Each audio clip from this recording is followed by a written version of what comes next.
Bonsoir à toutes et à tous, c'est TMK Foot et on se retrouve pour la vidéo d'avant-match entre le PSG et le Real Madrid pour cette demi-finale de Ligue des Champions et aussi, si on peut le voir comme ça, entre Kylian Mbappé et son ancien club dont il a été le meilleur buteur pendant cette année, le PSG. Sans plus tarder, passons directement à l'introduction de cette vidéo. Alors comme je l'ai dit dans ma vidéo de débrief de Chelsea contre Fluminense, c'est une vidéo où je m'en excuse d'avance, il n'y aura pas beaucoup de documentation, que ce soit autant au niveau montage, que ce soit un peu les photos, les déclarations des joueurs, les images des joueurs, certaines actions du match, tout ça. Même si bon là c'est une vidéo d'avant-match, montrer certaines actions tactiques, tout ça, ça va être une vidéo beaucoup plus émotion que uniquement basée sur l'aspect tactique du match en tant que tel. Parce que, comme je vous l'ai dit, je fais en fonction de parfois ce que je peux faire, en fonction de si j'ai l'occasion ou non.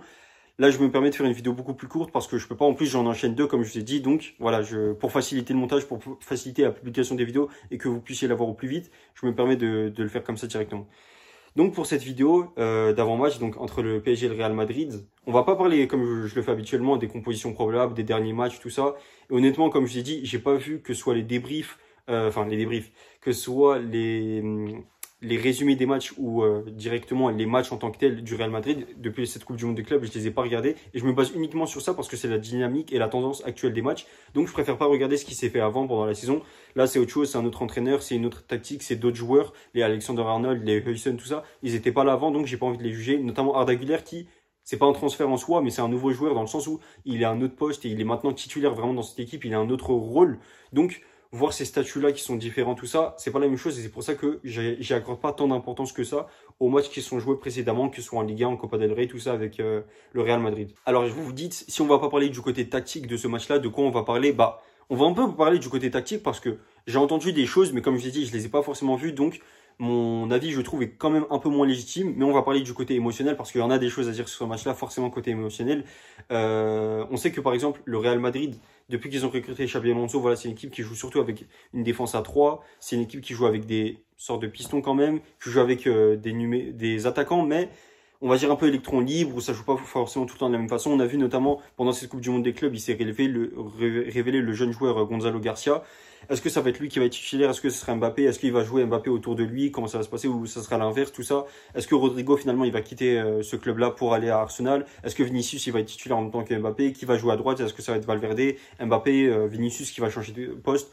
Au final, on ne sait pas. Et tout ça, je trouve, c'est très intéressant, ne serait-ce que d'y penser, de s'imaginer comment ça peut être le côté tactique. Comme je l'ai dit, je ne veux pas faire de composition probable parce que j'ai pas finalement assez analysé cette équipe en tant que telle pour pouvoir le faire. Mais le fait de ne serait-ce que pouvoir penser à tout ça, penser en plus au fait que Huijsen, il s'est pris un carton rouge, donc il va pas pouvoir jouer ce match-là. Ça va pas être la même chose tactiquement pour le niveau, pour la danse, la dynamique du match pour le Real Madrid. Nous, de notre côté, il y a Pacho et il y a Hernandez qui ont écopé de finalement, ça j'ai pas compris pourquoi, mais qui ont écopé de 2 cartons rouges. Donc même la potentielle finale de Coupe du Monde des clubs, ils pourront pas la jouer. Et finalement, le club a fait ce qu'il y a à faire de mieux finalement. Ils leur ont laissé profiter de leurs vacances directement. Ils ont dit, les gars, profitez. Rentrez chez vous, faites ce que vous voulez, mais ça y est, cette Coupe du Monde des clubs, vous la jouez pas jusqu'au bout. Et ça, c'est dommage, j'ai pas compris. Autant, Lucas Hernandez, je peux comprendre potentiellement la considération de coup de coude sur Guerreiro, tout ça. Pourquoi pas les coper de 2 cartons rouges, sachant que ça ne nous aurait pas dérangé tant que ça. Mais autant Pacho, j'ai pas compris pourquoi il les cope de 2 cartons rouges. Lui, déjà, ne serait-ce qu'il est copé de un seul, ça, j'ai pas compris. Mais en plus de 2, là, je comprends pas du tout l'intérêt de le faire. Peut-être que c'est moi qui me trompe, j'ai pas bien vu l'action, mais Pacho, pour moi, il n'a pas fait une dinguerie qui mérite autant. Déjà, comme je l'ai dit, le carton rouge en soi, ne serait-ce qu'un seul, c'est déjà trop pour moi. Mais sur ce match-là, nous, de notre côté, la défense, du coup, comme je l'ai dit, ce sera Beraldo. Forcément, ce sera Beraldo, puisque je vois pas Kimpembe, malheureusement. Comme je le dis à chaque fois, moi, je kifferais que Kimpembe puisse faire son retour de façon très sérieuse et intéressante dans cet effectif du PSG. J'aimerais beaucoup. Déjà, le fait que Kimpembe, malgré tout ce qu'il a eu tous les pépins qu'il a eu dans sa carrière, le fait qu'il soit encore là en 2025 à jouer une Coupe du Monde des clubs avec le PSG en juin 2025, pour moi, c'est incroyable. En juillet 2025, carrément.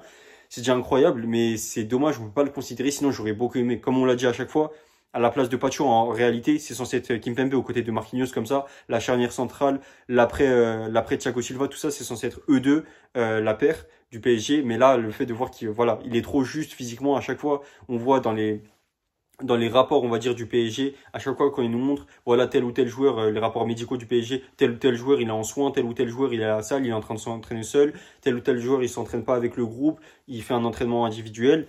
À chaque fois, on retrouve malheureusement dans cette liste d'une façon ou d'une autre où on retrouve Kimpembe. Si on le retrouve pas, on le retrouve la semaine d'après. Donc au final, ça c'est un truc qui nous fait dire bon, il peut pas faire partie, en tout cas à moyen, court terme, il peut pas faire partie de cette équipe Kimpembe, c'est pas possible. Ok, c'est très bien, c'est un leadership, pour le leadership, tout ça, c'est un leader sur et même en dehors, surtout ces derniers temps, du terrain. Pour nous, mais pour nous, il peut pas continuer comme ça, c'est pas possible. On a besoin vraiment d'assurance. Et quand on n'a pas un Pacho qui est présent, un Lucas Hernandez qui est assez juste, qui arrive à revenir, on se dit bon, pourquoi pas compter sur lui, même si certains ne l'aiment pas trop, ils préféraient que justement il soit transféré Lucas Hernandez par rapport à son niveau, tout ça, c'est sa condition physique. Même derrière, on a Beraldo. Beraldo, comme je l'ai dit, pour moi, c'est pas un joueur encore confirmé. C'est pas un joueur, on se dit, ok, on sait comment Beraldo joue, on connaît sa façon de jouer, et ça y est, il a un niveau, il l'a prouvé, il est en train de s'installer. C'est un joueur Ligue des Champions, c'est un joueur niveau PSG, même pas. Honnêtement, moi, je le kiffe de ouf. De l'effectif actuel, Beraldo, c'est sans doute mon joueur préféré, mais il y a beaucoup de choses où il a encore beaucoup de choses à prouver, le frérot. Il n'est pas au maximum. Et effectivement, sur ce match-là, pour moi, ce sera un excellent test. Et je suis très content qu'il puisse être aligné sur ce match-là. Mais quand même, on le sait, c'est un test et c'est du 50-50. Soit Beraldo, il peut nous faire un match où il est super fort et on remarque en fait, ok, ce mec-là a sa place dans plus que la rotation de l'équipe. Mais de temps en temps, voilà, il peut jouer plus que ce qu'il a comme temps de jeu il a eu sur ces 2 dernières saisons. Mais sur ce match-là, on ne sait pas encore. Autant il peut nous faire ça, comme il peut nous faire une masterclass, comme il peut faire un match où on se dit, bon, finalement, on va le prêter à un petit club, on va le prêter à Braga ou je ne sais quel club en Europe, Beraldo, mais il n'y a aucune assurance, en tout cas à 100%. On a une assurance avec le ballon, mais en dehors de ça, quand le jeu sans ballon de Beraldo, il y a beaucoup, malheureusement, de questions à se poser, beaucoup de questionnements autour de ça, de son placement. Est-ce qu'il est bon? Est-ce qu'il devrait vraiment être aligné en tant que défenseur central avec le PSG ou il devrait avoir cette place que Vitinha occupe parfois? Sachant que moi, je trouve qu'il serait... En fait, il y a tellement d'intérêt avec le PSG à le mettre à ce poste-là parce qu'il y a tellement de choses qu'on peut découvrir autant dans la tactique du PSG en changeant de Vitinha parce que je trouve que ils sont pas, même s'ils se ressemblent, ils ont pas exactement la même façon de jouer, le même style avec Vitinha. Et en plus de ça, je trouve que Beraldo pour lui-même ça peut être intéressant, avoir voilà d'autres options. Beraldo, est-ce qu'il serait pas meilleur à ce poste? Il y a tellement de choses que je trouve qu'on peut découvrir avec ce PSG parce que pour moi le PSG il est pas au bout de ses limites. Vraiment, j'ai envie de dire limite c'est que le début avec ce niveau-là, que le début avec ces tactiques. Donc le fait de voir qu'on est capable d'aller encore plus loin et ne serait-ce que pouvoir l'imaginer encore une fois tactiquement, ce serait un truc de ouf. Donc moi j'aimerais bien que Beraldo il puisse jouer à ce poste-là, qu'il puisse se découvrir potentiellement. Mais voilà, en soi s'il arrive à vraiment se faire une place en tant que défenseur central, ce serait tout aussi bien. Bon, la contre en tout cas, le latéral gauche c'est pas possible. Mais pour revenir en tout cas de façon générale à la Coupe du Monde des clubs de cette demi-finale, voilà, on sait c'est l'histoire entre Mbappé et le PSG. Il y a eu ces histoires de Prud'homme, des histoires de Mbappé, il demande 55 millions d'euros, des histoires de finalement il se considère comme harcelé au PSG, tout ça. Il a porté plainte, au final il l'a retiré. Bref, ces histoires-là, moi ça me regarde pas, ça me concerne pas et c'est pas le sujet de cette vidéo, quoi qu'il en soit. J'ai pas envie d'en parler maintenant, mais on sait que malgré tout, il y a une histoire entre Mbappé et le PSG, Mbappé et les supporters du PSG, Mbappé et Nasser Al-Khelaifi, Mbappé et Luis Enrique. Ça fait quand même beaucoup de sujets et de conflits avec Mbappé, mais voilà. On sait que pour lui, ça va être un match que, je pense, malgré tout, ça lui tient à cœur et ça lui ferait plaisir de jouer et de débuter sur ce match-là parce qu'on sait, il a perdu plusieurs kilos depuis cette Coupe du Monde des clubs. Il a eu des problèmes médicaux, tout ça. Donc, j'espère que malgré tout, il pourra débuter ce match-là, que malgré tout, il pourra faire un bon match, un match où il prend du plaisir. Je dis pas forcément marqué contre nous ou tout ça. D'ailleurs, Mbappé, si je dis pas de bêtises, il a jamais marqué contre nous sur tous ces matchs qu'il a eu, du coup, juste avec Monaco, mais quand même. Là, ce sera peut-être sa première à voir, mais j'en attends beaucoup de Mbappé et de, on va dire, plus sa tenue et son comportement, comment il se comporte avec le PSG, parce qu'on le sait, le PSG, c'est pas uniquement les dirigeants, tout ça. Le PSG, c'est aussi les supporters, l'amour que les ultras lui ont apporté à un certain moment, le soutien qu'on lui a apporté. Tout ça, j'espère qu'il saura en être reconnaissant et qu'il retiendra pas uniquement, en tout cas, ce serait maladroit ou dommage de sa part, bête peut-être, de considérer uniquement Nasser Al-Khelaifi, comment lui l'a considéré, comment lui s'est comporté par rapport à lui, et prendre tout ça en compte prendre uniquement ça en compte, ce serait dommage pour lui, et ça ferait pas preuve de tout ce qu'on a pu lui apporter, tout ce qu'on lui a amené, autant au niveau de l'image qu'il a, du statut qu'il a dans le football, même l'argent qu'il a pu avoir grâce à nous, toutes ces choses-là, ce serait dommage pour lui, je trouve. Mais finalement sur ce match, ce que j'attends le plus pour moi, c'est les grands joueurs. Dembélé, j'espère vraiment qu'il fasse un grand match parce que ce match-là, en soi, moi, il m'intéresse pas tant, on va dire, sur l'aspect tactique, parce que je pense que le Real Madrid, honnêtement, moi, je nous vois favori. Mais c'est plus, par exemple, sur les petites histoires. Comme je vous l'ai dit, il y a ça, Hakimi qui retrouve son club formateur, Vitinha qui, à un moment, a été un peu... Le Real Madrid s'est intéressé à eux. Nuno Mendes, à certains moments, on l'a vu récemment, c'est sorti en 2020, Nuno Mendes, le Real Madrid a voulu l'acheter. Finalement, avec le confinement, tout ça, ça n'a pas été possible.